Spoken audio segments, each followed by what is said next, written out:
Yun. Good evening. Thank you po sa Brother Edson sa napakagandang awit. Keep Me the Lord. One of my favorite songs sa Christian life ko. Ayan. So, to introduce us, ano pa si Brother Lincoln. Okay. Ayan. So, to introduce us, our guest speaker for tonight. Excited na po ba tayo sa isa sa pinaka-importante, pinakamahalagang bahagi po ng ating pagtitipon, ang pag-aaral po ng salita ng Lord. And to introduce our guest speaker for tonight, may I request Brother Lincoln Legandaon, our LCBF Men's President. Thank you. Good evening, everyone. Good evening. Good evening po.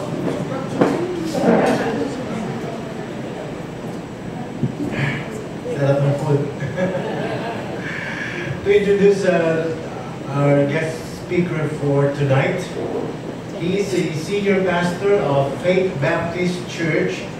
He served in 1990 to 1994, 2007 to 2016, and 2019 to the present. After serving IVCF for 25 years, IVCF stands for InterVarsity Christian Fellowship. Okay. 3 terms as General Secretary. He volunteered to invest his ministry in mentoring and caring of pastors as Philippine Director of Mentor Link International and with trainers of Pastors International Coalition, otherwise known as TOPIC, and with PCEC. In 2010, International Care Ministries invited him to serve as Chief Training Officer to develop peer mentoring group that grew 5,000 pastors in Visayas and Mindanao when he retired from ICF. In 2017, he has started A3, formerly Asian Access, to train and mentor 16 pastors and church leaders for 2 years to follow the way of Jesus by changing the few who will change the many. He is also the chairman of the Board of Trustees of Touch Asia Potential, a ministry to come alongside the MBBs, which stands for Muslim Background Believers, and missionaries to the MS. Anyway,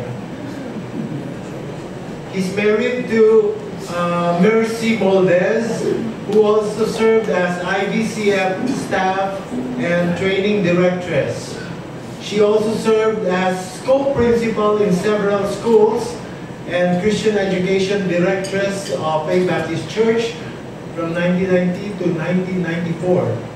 She is involved in member care with Touch Asia Potential and teaches Faith Baptist Church Adult Sunday School. I'm referring to none other than our very own Reverend Herman A. Moldez.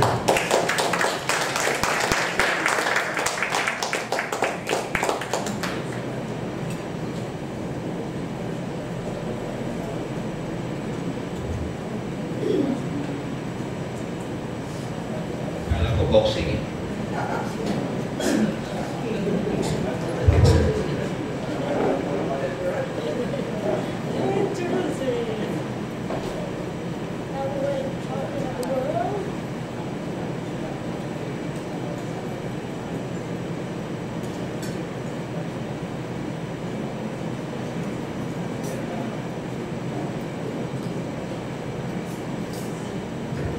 Okay. Let's pray. Almighty God, we thank you sa gabing ito na tinipon kami. We encourage one another and affirm our ministry for the same time, Lord, allow us to look at this from biblical understanding, especially in the light na maraming mga pananaw sa pagbilikod sa iyo. Kung ating salamat sa pangalan ng Panginoon Jesus.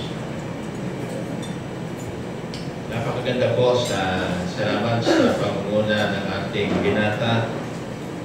Nag-coordinate ito, Pastor Jess. Pero next time, dapat may dala ka, ha? May baon. Hindi ko naman dinify kung anong dadalhin, Pastor. Bahala na ngayong mag-interpret niya. Siopaw, okay na rin yan. Ngayon po ay magandang tanongin natin, ano ba ang kahalagahan na ginagawa natin? Bilang mga lingkod ng Panginoon, sabi natin na sa religious occasion at sa konteksto natin, ang tawag sa atin ay mga pastor. At hindi madaling sukatin ang ating ginagawa. Now, yes, of course, there are certain tasks that we do, mga job descriptions that sometimes, sabi nila, kahit na si Jesus Christ hindi mag-qualify. Parang ang haba, lalo na pag yung sa dulo may etc. Parang hirap noon hanapin ano yung etc. May tawag no? May mga ganong requirements. So. But there are certain things that we can measure, especially sa context ng ating organizational dynamics na ating gawain. Pag tayo po ay na-assign sa church ang pastor, hindi lang gumagawa ng pastoral work. But actually, we are in charge of keeping up, maintaining yung organizational dynamics ng church. Dahil ng church, whether we like it or not, kahit sabihin natin, basically, it is a community of God's people. Meron siyang organizational dynamics. At ang Faith Baptist Church po ay lumampas na yung kanyang 50 taon at nagrehistro ulit. So we are registered sa Securities and Exchange Commission. Commission din yun kung saan. At yun ay may mga budget, no? Meron tayong mga requirement na meeting and things like that. And in terms of maintaining the ng ating organizational dynamics, meron tayong mga activities na binibigyan ng pera at karamihan doon puro kain naman. At ganun nangyayari sa church that most of our ideas goes to our stomach. But we know that it's beyond that. Ang ating ministry, bagaman hindi natin pwedeng kalimutan yung dynamics na yun that we manage, we administer, so on. Iba dyan, simple lang pero mahirap, especially sa tulad ng church namin ni Pastor dyan, medyo malaki na building. Kasama ko pinalilinis yung hindi naman siguro yung school, no? Yung school naglilinis ng church o yung church naglilinis ng school. Medyo challenging yung dalawa nila kasi marawag yung lugar nila. But tonight I'd like to talk about what does it really mean to be a pastor beyond maintaining the ating organizational dynamic of the church. At ito ay nais natin tingnan sa sulat ni Apostol Pablo in 1 Corinthians chapter 3, verses 5 to 8. What after all is Apollos and what is Paul, only servants through whom you came to believe. As the Lord has assigned to each his task, I planted the seed, Apollos watered it, but God made it grow. So neither he who plants nor he who waters is anything, but only God who makes things grow. Yung medyo mahirap yung proseso na yun, yung pagpapalago ng buhay ng tao. Alam natin, in the context ng Corinthians, yung mga members ng church doon sa Corinth, we're trying to identify themselves sa iba-ibang mga leaders doon. No? Meron sabi ng iba, ako, tagasunod kami ni Peter. Yung iba, tagasunod ni Apollos. Yung iba, tagasunod ni Pablo. And some of them simply said, we are just followers of Christ. And so they're trying to identify who is the greatest among the leaders. So medyo mahirap yung situation na yun. And they're trying to identify the great leader by their performance, by their accomplishments, at kung sino ang magiging sikat sa kanila. But Paul's response demonstrates how the pastors and their ministries are only to serve God in the process of developing people to grow, to mature in Christ. So, ito yung gusto nating pag-usapan dito. Dito ay sinasabi ni Apostol Pablo na ang ating primary task talaga as pastors is to make people grow. Anong pag-grow? The spiritual growth, particularly. Doon po sa Ephesians chapter 4, verse 13, Paul already articulated what that means. Ang sinabi niya, may mga iba-ibang giftings sa church, that those who are called to be apostles, prophets, evangelists, pastors, and teachers. And their primary task is to equip God's people so that they will mature to the measure of Christ. So, pag pinag-usapan natin dito, the kind of growth that we are thinking is to become like Jesus Christ. Then it becomes more difficult. Kasi mas madaling magpadami ng membro kaysa pagkalago sa buhay ni Kristo. At ang reality sa church sometimes, no, I'm just preparing here and talking general, I always ask, wherever I went as part of ministry ko, in ministering to different pastors, and when I asked who are the most difficult people in the church, the new members or the old members? Wala akong sinabi. Pero normally, at hindi pa po ako nakarinig sa sagot na ang problema ay yung mga ordinary members at mga bagong members. Normally, the typical people in the church are the old members. Sadly, sometimes, talagang sila na yung mga tumanda sa church and we expect them to be demonstrating and yet they become the problem people in the church. And therefore, the process, ang ibig ko lang bigyan dito, growing together is not an easy task. Mauubos ang buhok mo at puputi ang buhok mo, hindi pa rin guarantee na talaga tayo ay na-achieve natin yung goal na yun. In fact, habang dumating si Kristo, hindi natin ma-achieve yung goal na yun. Agree? Because we are still in the process and we live in our imperfections. So bahagi niya is we live in our imperfections. But another challenge is that it is not easy to measure yung trabaho ngayon. We can measure activities that we do in the church, Bible study, prayer meeting, ating Sunday worship, mayroon tayong mga choir, may mga yakto, yun pwede nating sukatin. Pero when it comes, how do we know that we are achieving our goal and we are doing our tasks as servants of God, that people are maturing, growing to become like Jesus? Hindi madali. And it takes a miracle to do that. Kaya, pag yun ang natin binigyan ng focus, talagang mauubos ang buhok mo at puputi ang buhok mo at sama-sama kayo mauubos ng buhok, hindi pa rin kayo talaga na-achieve yun. So, it's a matter of degree and so on. But this is the real work that we do. And therefore, we need to understand that better.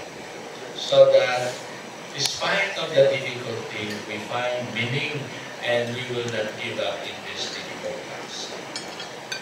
Una sinabi nga ni Apostol Pablo dito na ang nagbibigay ng growth sa lahat ay ang Panginoon. Right?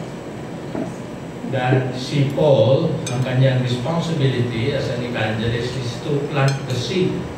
So siya ay evangelist. And here comes Apollos, who is more of a teacher, and he waters what has been planted.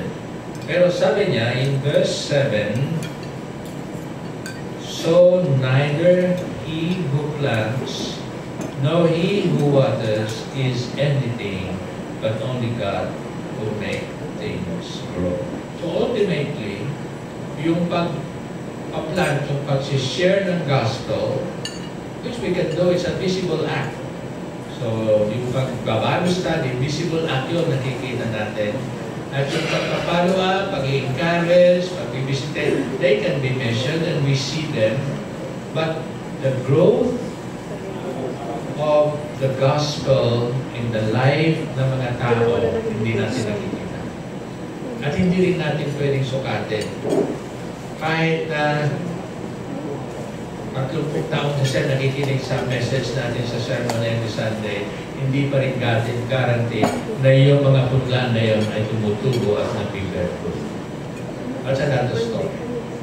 Ang responsibility natin is to do what we can, but we cannot be in control of our ultimate desire and longing to see people mature and grow in the Lord, because this is the work of God. Now, the Word of God is the hidden work. Hindi natin nakikita yun. At sometimes, meron nga tayong in-expect, natin nag-grow na, pero all of a sudden, mamaya, all of a sudden, nag-fall into sin. Di ba? Meron tayong karanasan doon. At meron namang tayo sa atin ng problemado sa church, hindi mo suddenly nag-turn around, naging pastor pa. Pero ba naging pastor na gano'n ang buhay? Meron pa dito? Sometimes gano'n, di ba? Tulad ni Apostol Pablo, na he was persecuting the church and persecuting the believers, and all of a sudden the Lord met him and he became the follower of Jesus. And he became one of the great apostles. The real growth of what we do can only be done by God. At hindi natin nakikita. It's like when you plant the seed. In fact, there is a parable in Mark chapter 4, 26 to 29. At yung parable of the kingdom, sabi ni Jesus Christ, is like a man, was like a farmer na nagsow ng seed. And then, yung buto, whatever that, corn or rice, o pag binaon mo yan, hindi mo alam kung anong nangyayari doon. Hindi mo lang pwedeng bungkalin just to find out kung tutubo ka ba. Hindi siya mag-grow. So it just stays there, and you don't know what is happening. Sabi ng parable in Mark chapter 4, 36 to 29. But underneath, it grows by itself. Nag-grow siya. There is a miracle that is happening there. Until one time, it just came out, nag-flower, nag-bear fruit. At yung farmer natutulog pag ginising siya, it's time for harvest. Wala ka naman ginawa. Tulog ka nga eh. Yung sabi niya ako. And that's many times what we do. It's the hidden work of God. And that is our challenge. Because our challenge, sabi ni Paul in Colossians chapter 1:28, is to present everyone fully mature in Christ. Fully mature. Yung nakakatakot yung fully. Kung siya nabing mature, pwede na. Pero fully mature in Christ. That's our aim. But that is the work of God alone. We cannot be in control of that. So pastoral ministry, the real essence of pastoral ministry, what we do, is the hidden work of the Holy Spirit. At ang magagawa lang natin, if we liken the heart na parang isang soil, is to cultivate the heart, to listen to the Spirit, to be formed in Christ's likeness. Ito po ay nangyari sa buhay na ministry ni Apostle Paul. Remember when they were going to Macedonia, they had a dream, man calling, come here sa Macedonia, and they went there because they felt yun nga ang kanilang pupuntahan. And the first group of people ay yung household ni Lydia. And this is the way Dr. Luke described the experience of Lydia. The Lord opened her heart to respond to Paul's message. That's the inner work of the Holy Spirit. Experience niyo ba na Sunday after Sunday, o hindi ko alam kung ilang beses ay nag-preach ba, after month, year after year. Have you ever wondered sometimes, nakikinig ba kaya itong mga tao every Sunday nakikinig ng message? Isip niyo ba yun? Nakikinig kaya sila? Bakit? Tagal na natin pinag-uusapan ito ay parang walang resulta. Late pa din. Mumura pa rin sa traffic.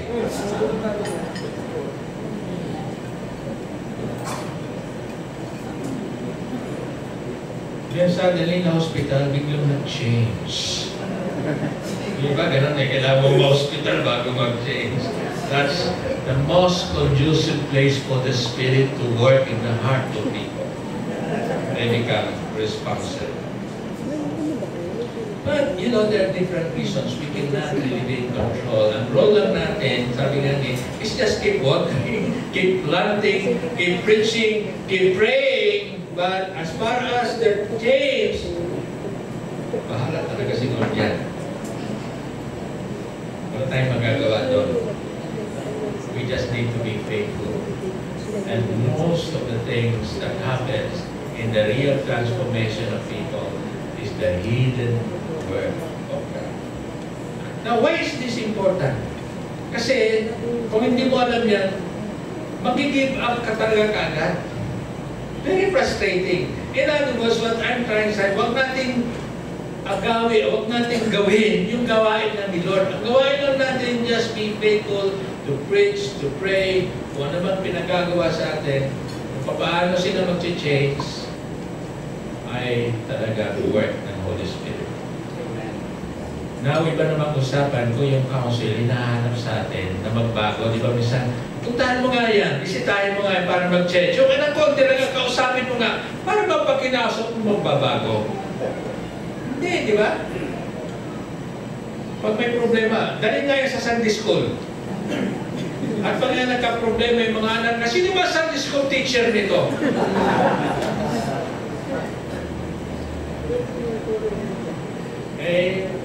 Hindi po natin makukontrol yun. Hindi natin trabaho na baguhin ang tao. We can only create a space where people can grow. But their response cannot be controlled. It is their response.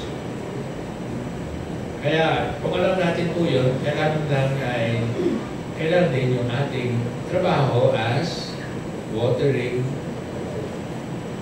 planting, encouragement. Yung mga nakalista nga sa job description na hindi mo kailan matatapos ang haba. Kasama na dyan. Let's just do it.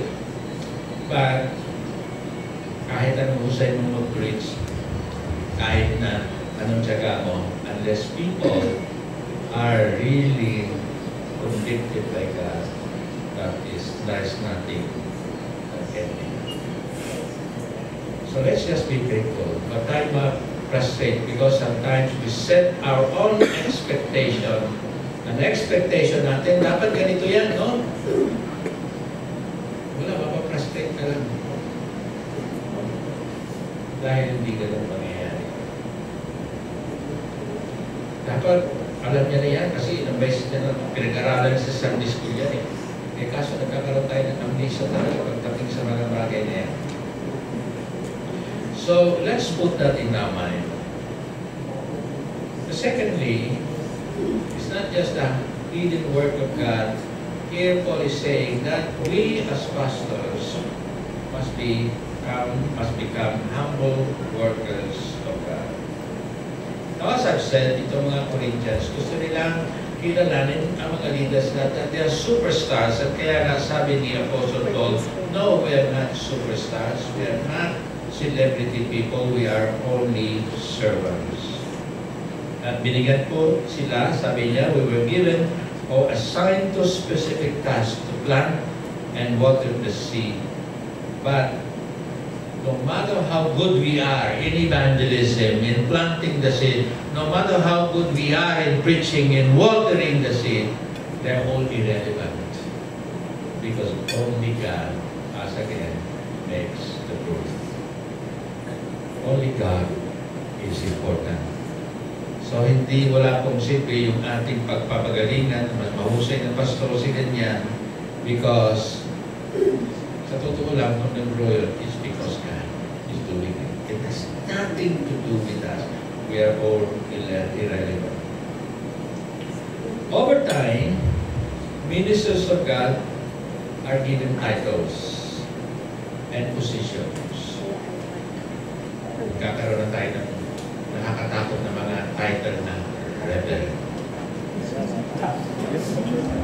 Kaya nga tanong ko kay Pastor Niels, anong ginagawa niyo sa mga pastor sa convention na naging irreverent? Hindi ako sinagot eh. Pero tanong ko pa rin yun, no? So how do we help people to keep up with the name and with the title? Binigyan ka ng title na ganyan, pero hindi mo naman na ipapabuhay. But titles, positions, ay pinag-aawayan sa church. Pinag-aawayan. Napupolitika, mapolitika yan. No? Alam natin yun, hindi na natin dapat pag-usapan. Alam natin yun. And so, it is very difficult to be humble when you are looked up as somebody. At yun ang nangyayari. Buti wala pa tayong title na bishop, no? Kasi ngayon ang dami ng bishop, no? Kaliwat kanan ng bishop. Ang ibig lang sabihin pag bishop, big shop. But we are servants only, sabi ni Paul. So we need to work in collaboration and to comply. At ito yung ating gustong gawin dito. Meron tayong dalawang association, LCBN. Sino ba nag-sponsor nito? LCBN o LCBN? No, yan. So si dalawang big shots dito. The president and the vice president. So it's good, no? Yun ang kanilang decide that we can work together. Magsama-sama tayo at hindi mag-competensya. At meron pang LCBMA, mga asosasyon naman ng mga pastor. So thank you very much for this effort that we can do work together. So if, what I'm trying to say here, if the ministry, yung ginagawa natin, is the primary work of God in the heart of people, lahat tayo ay walang pwedeng pagkaya. We are servants only, sabi nga ni Paul, and whatever result comes in the ministry, we can only say it's by grace. God has used us. God alone is important, for He causes the growth with or without our ministry task. Remember, Jesus Christ said, even the stones can speak of my tongues. At kung ayaw natin sunod, sabi nga, even the donkey can speak of our behalf. So wala sa atin ang pwedeng magmayabang. Napakahirap na maging humble, especially if we become successful in what we do. Nowadays, yun ang push and ginagawa ng lahat that we can really demonstrate accomplishments and achievements in ministry, and they are important. But if we are not careful, then we will not be humble. Let us always remember that our calling is to remain faithful where God has called us. Sa mga task na binigay sa atin, iba-iba ang ating giftings, at doon tayo maging tapat sa Panginoon. There are no little people in little places, so God delights the work we do wherever we are, whatever that is. May mga pastor na the Lord bless them and they have been leading thousands. At meron naman 50 lang, 100, iba 30 lang. Pero pag dumating ang Panginoon, hindi niya sasabihin doon sa libo-libo na mas malaki ang reward nila. And it always gave me encouragement when I read the parable of the talents. Do you remember the parable of the talents? So there was one man, binigyan siya ng 5 talents. At ininvest niya yung 5 talents na yon. At nag-produce ilan? 5. Ang sabi ng Lord, well done, good and faithful servant. Yung dalawa, ininvest niya yung kanyang 2 talent At lumabas ay ilan? 2 talents. Ang sabi ng Lord, well done, good and faithful servant. Kung pastor dyan, ikaw ang nag-produce ng 5. At si Pastor Richard, 2 lang. Pareho lang sinabi sa inyo, well done. Diba sabat-sabat sa iyo, best. Pero pareho lang eh. Kaya pagdating ng Lord, nasasabihin kay Peter Tanshi, well done. Pagdating sa iyo, well done pa rin. Pareho lang tayo. Dito lang tayo nagkukompetensya. Dito lang yun sa lupa. Pagdating sa langit, ang Board of Judges, hindi na pwedeng suhulan. Hindi na pwedeng baliktarin ng ombudsman ang kanyang desisyon. Pagdating sa langit, iba ang pamantayan. Matthew 25 is another encouragement.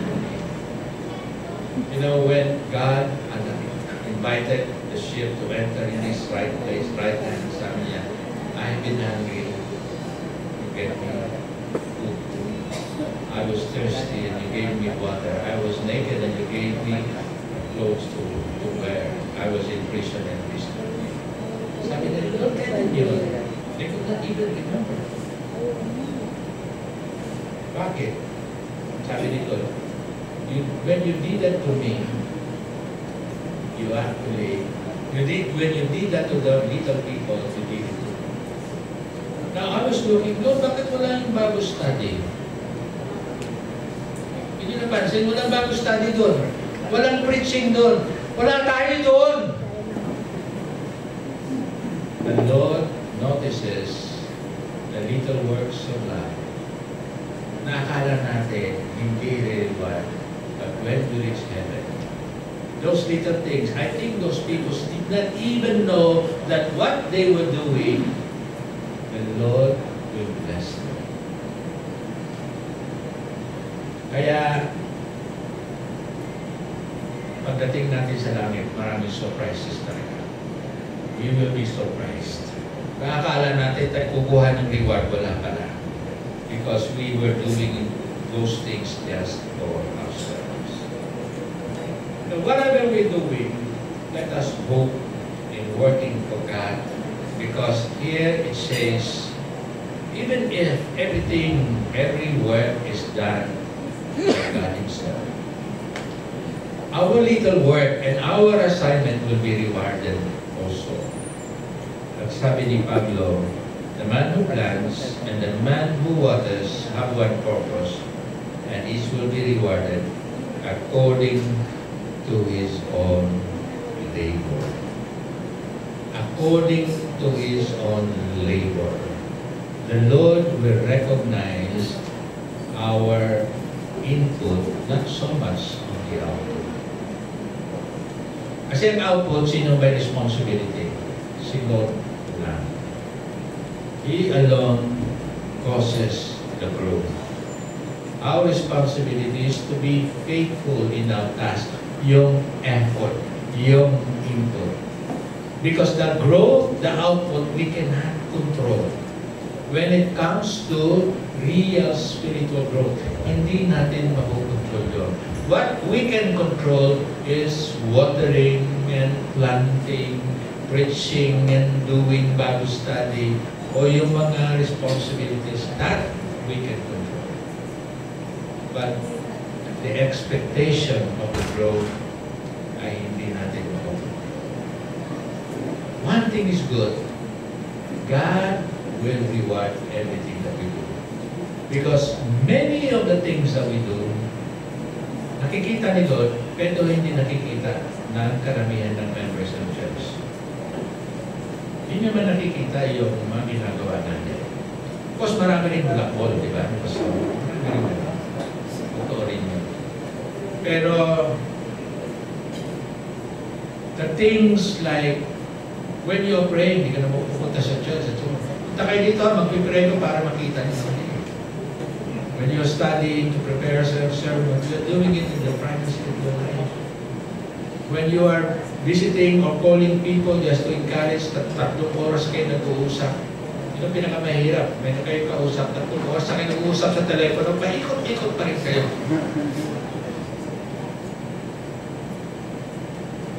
Di kala mo, okay na kayo, nagkaintindihan na kayo, na-encourage mo siya.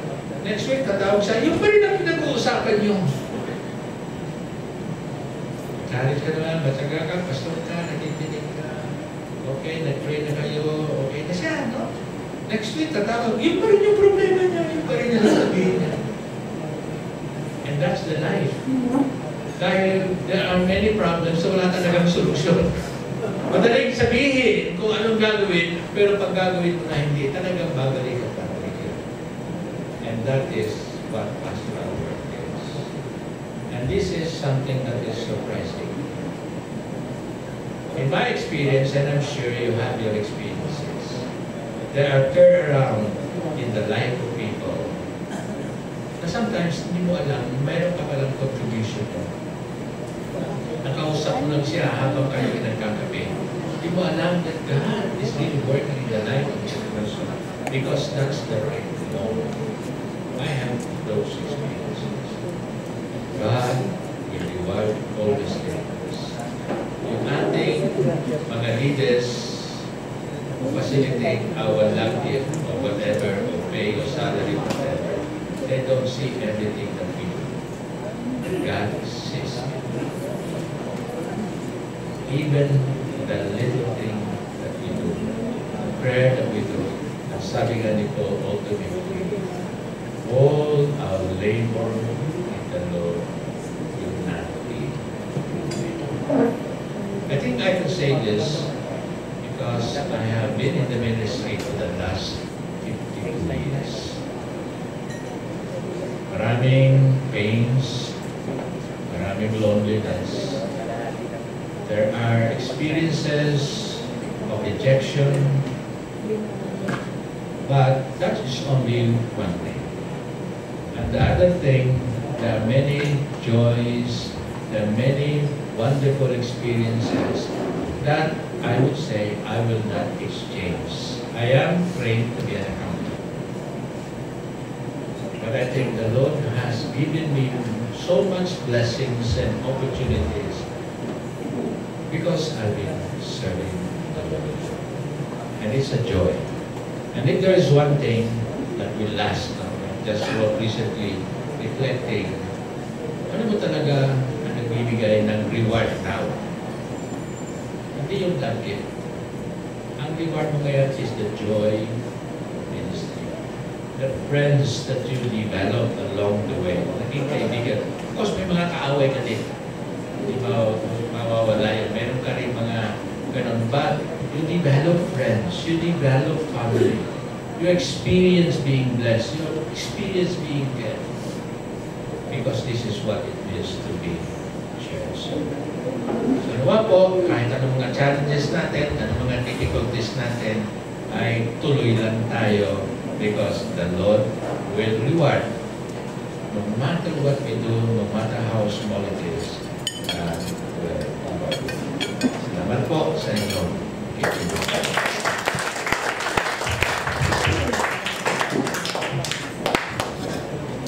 Then po sa Pastor Manas. Thank you po, Dr. Herman Bless. May I call on Sister Ara and Sister Abby to give the token to Dr. Herman.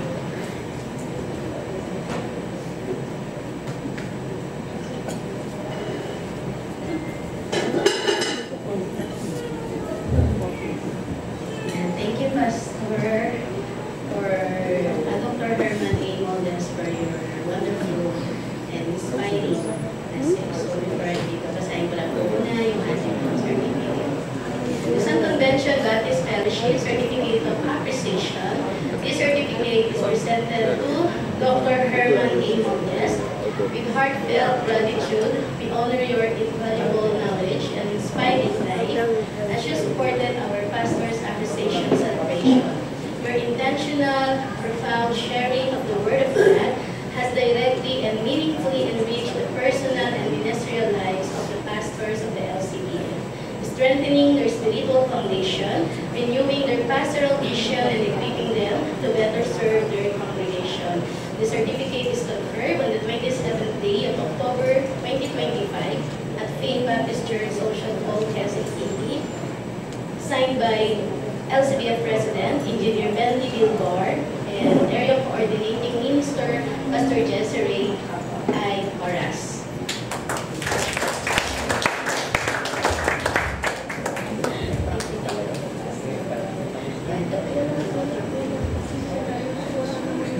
Picture po